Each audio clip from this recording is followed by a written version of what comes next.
My name is Mateo Romero, and I'm a contemporary Southwestern painter. I'm Coach Di Pueblo, and these are my works behind you.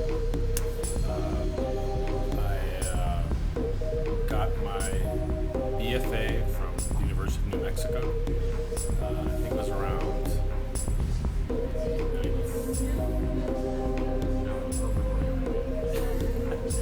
and I got a BA undergraduate at Dartmouth College. I got an MFA at the University of New Mexico. And I'm just a local painter. I live here with my wife and my kids, and we paint stuff. A lot of it has to do with the Rio Grande religious ceremonial life and the dances and the kind of Rio Grande Pueblo world. And a lot of it's figure ground relationships. We do a lot of figure ground painting with figures in space, people. And I'm sure, in particular, I have a composition that I use, which I call a binary, which has a sort of alternation of figures, an A-B alternation. And I use them oftentimes compositionally to create sort of a positive and negative space in the work. And I also use them as I have references to the different clans, the summer and winter clan, the Rio Grande villages. So there's a variety of kind of levels of information or meaning to it. But they're also interesting because they have just a kind of neat compositional form of a positive and negative space that's created between the figures. They're mirrored. I use sometimes three figures. I call them trinaries.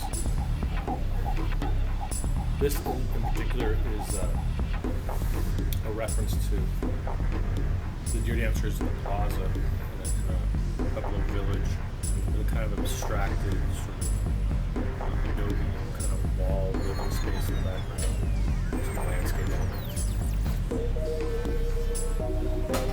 This is also a binary. It's eagle dancers. In this instance, I use a more subdued color palette, and I refer to the works as being kind of a winter night.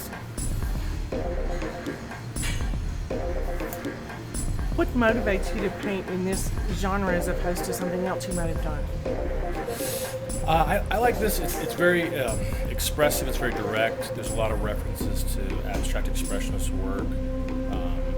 There's a photographic element in some of the works, most of the work. It's got a very direct and mixed media approach. There's a kind of nostalgia for abstract expressionist paint and sort of surface and texture.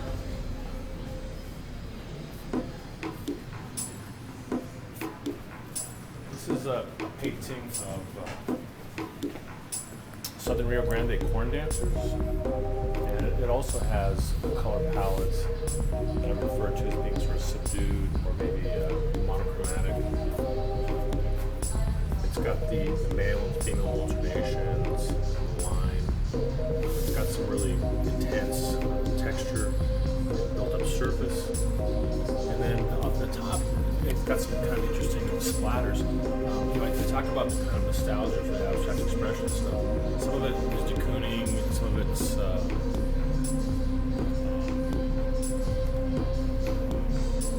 Rothko, some of it's Pollock, some of it's some of the splatters in this kind of remind me of Jackson Pollock. And what do you want people to walk away with when they view your work? Well, is it different for each one? Yeah, it's not didactic. I don't want people to feel like that there's a right or a wrong answer.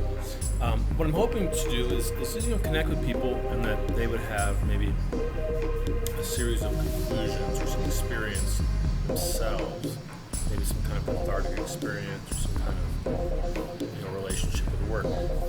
It's not really for me to say what it would be or how people would perceive it, but hopefully people kind of construct their own moment. If people spend time with work, it's kind of a very it's almost kind of like a Renaissance idea that people would like to look at paintings. People still look at painting, but there's also a kind of a tempo that people have in the kind of world now, and much of the people that we encounter, collectors, other artists, friends, there's a speed of people have, which has to do, I think, with the internet and kind of digital media and all this kind of electronic information.